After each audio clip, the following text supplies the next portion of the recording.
అది 1994 జూలై 17. ఆ రోజు అమెరికాలో ప్రతి ఒక్కరు టీవీలకు అతుక్కుపోయారు. అందరూ టీవీలో బ్రాడ్‌కాస్ట్ అవుతున్న ఒక వింత సంఘటన చూస్తున్నారు. ఈ వింత సంఘటన ఒక స్పోర్ట్స్ ఈవెంట్ కాదు, ఎంటర్‌టైన్‌మెంట్ షో కాదు, మూవీ కాదు.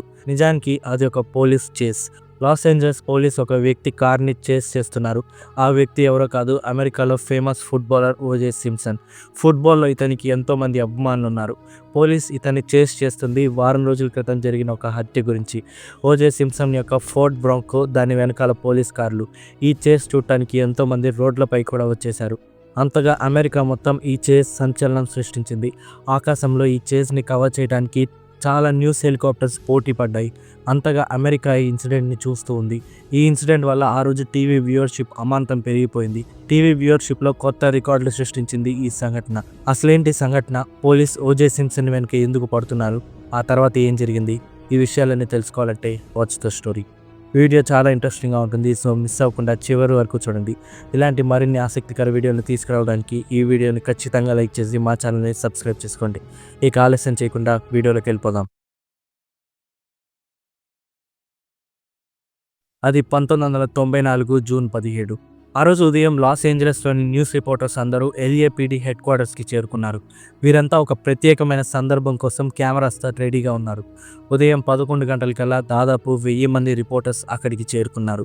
వీరంతా ఎదురు చూస్తున్న సందర్భం అక్కడికి ఓజే సింప్సన్ యొక్క రాక.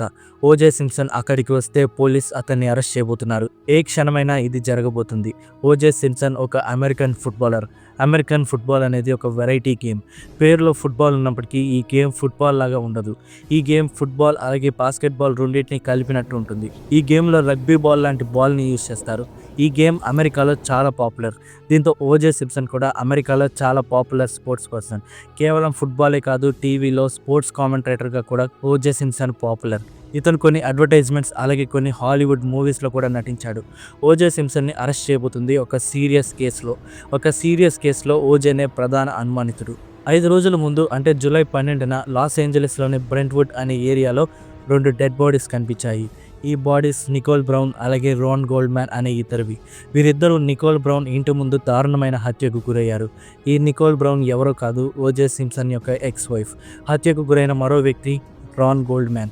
ఇతను నికోల్ బ్రౌన్ యొక్క ఫ్రెండ్. ఆ సాయంత్రం నికోల్ మర్చిపోయిన ఏదో వస్తువును అందించడానికి గోల్డ్మ్యాన్ నికోల్ ఇంటి దగ్గరికి వచ్చాడు. అదే సమయంలో వీరిద్దరిని ఎవరో హత్య చేశారు. ఆ ప్రదేశంలో హత్య చేసిన వ్యక్తి యొక్క రక్తం కూడా దొరికింది. హత్య జరిగిన రోజు రాత్రి ఓజే సింప్సన్ చేతికి కూడా పెద్ద గాయమైనట్లుగా పోలీస్కి నిర్ధారణ అయింది. దీంతో ఈ హత్యకు సంబంధించి అందరి వేళ్లు ఓజే వైపే చూపించాయి. ఈ కీలక ఆధారంతో పోలీస్ ఓజే సింప్సన్ని అరెస్ట్ చేయాలని అనుకున్నారు. బట్ ఇంటికి వెళ్ళి అరెస్ట్ చేయాలని పోలీస్ అనుకోలేదు. ఎందుకంటే ఓజే సింప్సన్ చాలా ఫేమస్ పర్సన్. దీంతో పోలీస్ అతనికి రెస్పెక్ట్ ఇవ్వాలనుకున్నారు. పైగా అంత ఫేమస్ పర్సన్ పోలీసులను తప్పించుకొని పారిపోతాడని అనుకోలేదు. దీంతో ఓజే యొక్క లాయర్స్ అలాగే లాస్ ఏంజలస్ పోలీస్ మధ్య ఒక అగ్రిమెంట్ జరిగింది.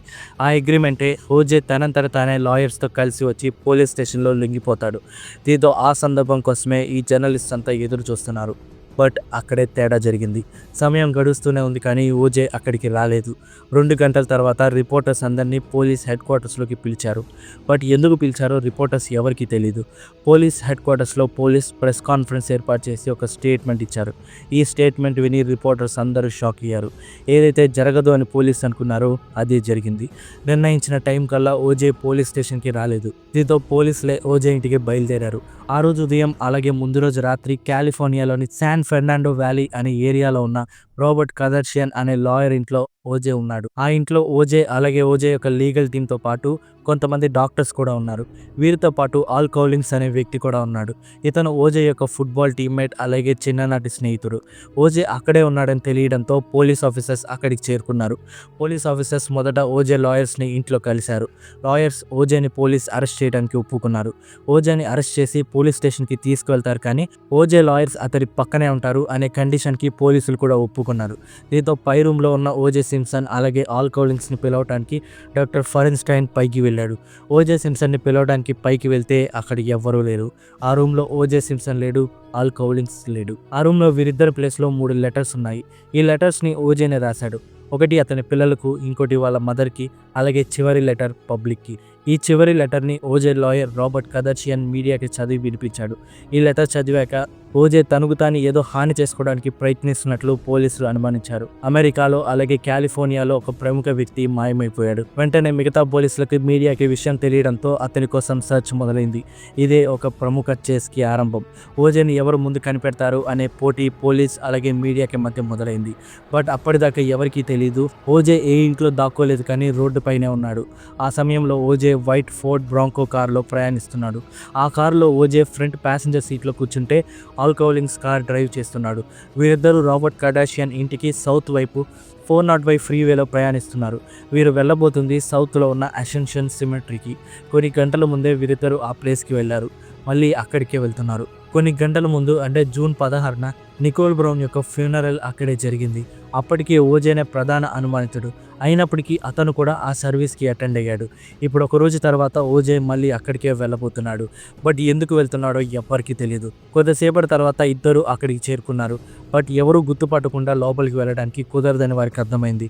పైగా ఆ సమయంలో మీడియా అటెన్షన్ అంతా అతని మీదే ఉంది. దానికి తోడు ఆ సిమెంటరీ యొక్క ఎంట్రన్స్లో ఒక పోలీస్ కార్ పార్క్ చేసి ఉంది. దీంతో ఏం చేయాలో అర్థం కాక ఆ కార్ని పక్కన పార్క్ చేశాడు ఆల్ కౌలింగ్స్. పోలీస్ కార్ వెళ్ళిపోయే వరకు అక్కడే వెయిట్ చేయాలని ఓజే అనుకున్నాడు. వెయిట్ చేస్తున్న సమయంలో కారులో రేడియో ఆన్ చేశాడు ఆల్ కౌలింగ్స్. రేడియోలో అన్ని ఫ్రీక్వెన్సీస్లో అన్ని ఛానల్స్లో ఒకటే టాపిక్, ఓజే సింప్సన్ ఎక్కడ. అంతేకాదు లార్జ్ స్కేల్ సర్చ్ ఆపరేషన్ కూడా స్టార్ట్ అయినట్లు రేడియోలో న్యూస్ రిపోర్ట్ అయింది. దీంతో ఎవరు గుర్తుపట్టకుండా ఓజే ఫ్రంట్ సీట్ నుండి కార్ బ్యాక్ సీట్కి వెళ్ళి దాక్కున్నాడు. తనని కనిపెడతారేమో అనే భయంతో ఓజే కార్ని తిరిగి నార్త్ వైపు తన ఇంటి వైపుకు తీసుకువెళ్ళమని కౌలింగ్స్తో చెప్పాడు. ఓజే వాళ్ళ అమ్మతో మాట్లాడాలని అనుకున్నాడు. ఒక పెద్ద సర్చ్ జరుగుతూ ఉండడంతో తప్పించుకోవడం కష్టమని ఓజే తనంతటి తానే పోలీస్కి కాల్ చేశాడు. పోలీసులు వెంటనే ఎక్కడి నుండి కాల్ వచ్చిందని ట్రేస్ చేశారు. ఈ ఫోన్ కాల్ని ట్రేస్ చేసి సిగ్నల్స్ నార్త్ వైపు వెళ్తున్న ఒక ఫోర్డ్ బ్రాంకో నుండి వస్తున్నాయని కనిపెట్టారు. ఈ కార్ ఆల్ కౌలింగ్స్ది. దీంతో అదే కారులో వీరిద్దరు ఉన్నారని పోలీసులకి అర్థమైంది. ఈ ఇన్ఫర్మేషన్తో పోలీసులు కార్ని కనిపెట్టడం మొదలుపెట్టారు. ఈ కార్ని కనిపెట్టడం వారికి పెద్ద కష్టం కాలేదు. దీంతో చేస్ మొదలైంది. పోలీస్ యొక్క రేడియో కమ్యూనికేషన్స్ని మీడియా కూడా వింటున్నారు. దీంతో కొద్దిసేపటికి మొదటి న్యూస్ హెలికాప్టర్ చేజ్ని కనిపెట్టి ఈ చేజ్ని లైవ్ టెలికాస్ట్ మొదలుపెట్టింది. 1993 వైట్ ఫోర్డ్ బ్రాంకోని పోలీస్ కార్స్ చేజ్ చేస్తున్నాయి.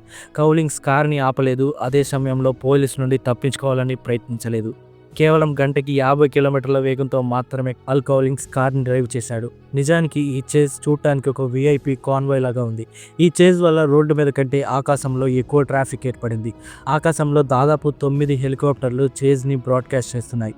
అలా హైవేపై వెళ్తూ కౌలింగ్స్ పోలీసులతో మాట్లాడటానికి పోలీసులకు కాల్ చేశాడు. ఆల్ కౌలింగ్స్ పోలీసులకు కాల్ చేసి తన కారులోనే ఓజే ఉన్నాడని, అలాగే ఓజే తలపై గన్ పెట్టుకొని ఉన్నాడని చెప్పాడు. పోలీస్ కార్ దగ్గరకు రావద్దని కూడా చెప్పాడు. ఓజే ఆయుధాలు పట్టుకుని ఉన్నాడని తెలియడంతో పోలీసులు వెనక్కి తగ్గారు. అలా చేస్ కంటిన్యూ అవుతూనే ఉంది.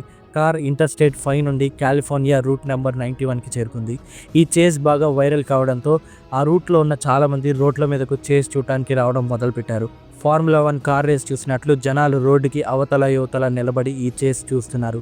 కొన్ని సంవత్సరాల క్రితం ఓజే హర్డ్స్ అనే కార్ రెంటల్ కంపెనీ ఒక యాడ్లో నటించాడు. ఈ యాడ్లో ఓజే ఎయిర్పోర్ట్ టెర్మినల్ దగ్గరకు పరిగెత్తుతూ ఉంటాడు. ఆ ఎయిర్పోర్ట్లోని అందరూ అతన్ని గో ఓజే గో అని చీర్ చేస్తూ ఉంటారు. దీంతో ఇక్కడ కూడా చాలామంది అదే స్లోగన్ని రోడ్ల మీదకు వచ్చి ఆ కారు వెళ్తున్నప్పుడు అరుస్తున్నారు. ఈ చేస్ అమెరికాలోని జనాలందరినీ ఆకర్షించింది. అది ఫ్రైడే సాయంత్రం కావడంతో ఆ రోజు సాయంత్రం చాలా స్పోర్ట్స్ ఈవెంట్స్ జరుగుతూ ఉన్నాయి. అప్పటికే టీవీ వ్యూవర్షిప్ బాగా ఉంది. ఈ చేస్ ఆ హై వ్యూవర్షిప్ని మరో లెవెల్కి తీసుకువెళ్ళింది. కొన్ని ఛానల్స్ అయితే స్పోర్ట్స్ బ్రాడ్కాస్ట్ని ఆపేసి ఈ చేస్ని బ్రాడ్కాస్ట్ చేస్తున్నాయి. మరికొన్ని ఛానల్స్ స్పోర్ట్స్ని స్క్రీన్లో చిన్నపాటికి పరిమితం చేసి మిగతా స్క్రీన్ అంతా చేజ్నే కవర్ చేశారు. ఎందుకంటే ఎలాంటి స్పోర్ట్స్ ఈవెంట్ కూడా జనాలకి ఇంత ఎక్సైట్మెంట్ ఇవ్వలేదు. ఆ సంవత్సరంలో హైయెస్ట్ వ్యూవర్షిప్ వచ్చిన ఈవెంట్ సూపర్ బౌల్. ఈ ఈవెంట్కి వచ్చిన వ్యూవర్షిప్ 90 మిలియన్. బట్ ఈ చేజ్కి వచ్చిన వ్యూవర్షిప్ అన్ని బ్రాడ్కాస్టర్స్తో కలిపి 95 మిలియన్. దీన్ని బట్టి అర్థమవుతుంది ఈ చేజ్ అమెరికాలో ఎంత సెన్సేషన్ సృష్టించిందో. కొంతసేపటి తర్వాత ఆ రోజు సాయంత్రం 7:57 PM చేస్ ఓజే ఇంటి దగ్గరికి చేరుకుంది. కౌలింగ్స్ ఓజే ఇంట్లో కార్ పార్క్ చేశాడు. బట్ పోలీసులు ఓజే కార్ దగ్గరకు వెళ్ళడానికి ప్రయత్నం చేయలేదు. ఆ తర్వాత కౌలింగ్స్ అలాగే పోలీస్ మధ్య 15 నిమిషాల పాటు చర్చ జరిగింది. ఈ చర్చ తర్వాత ఒక అగ్రిమెంట్ జరిగింది. ఓజే తనంతట తానే లొంగిపోతాడు, కానీ దానికి ముందు తన ఇంటికి వెళ్ళి వాళ్ళ మదర్కి కాల్ చేస్తాడు. ఆ తర్వాత తన లాయర్ సమక్షంలో పోలీసులకు లొంగిపోతాడు. ఆ తర్వాత కూడా అతని లాయర్స్ పక్కనే ఉంటారు. ఈ కండిషన్స్కి పోలీసులు కూడా ఒప్పుకున్నారు. దీంతో ఉత్కంఠభరితమైన ఈ చేస్ ముగిసింది. ఈ చేస్ చరిత్రలోనే ఒక వింత సంఘటన అయింది. దీని గురించి మీరేమనుకుంటున్నారో ఖచ్చితంగా కామెంట్ చేయండి. So that's the story. మళ్ళీ కలుద్దాం మరొక ఇంట్రెస్టింగ్ వీడియోతో. వీడియో నచ్చితే ఖచ్చితంగా లైక్ చేసి మా ఛానల్ని సబ్స్క్రైబ్ చేసుకోండి. Thanks for watching.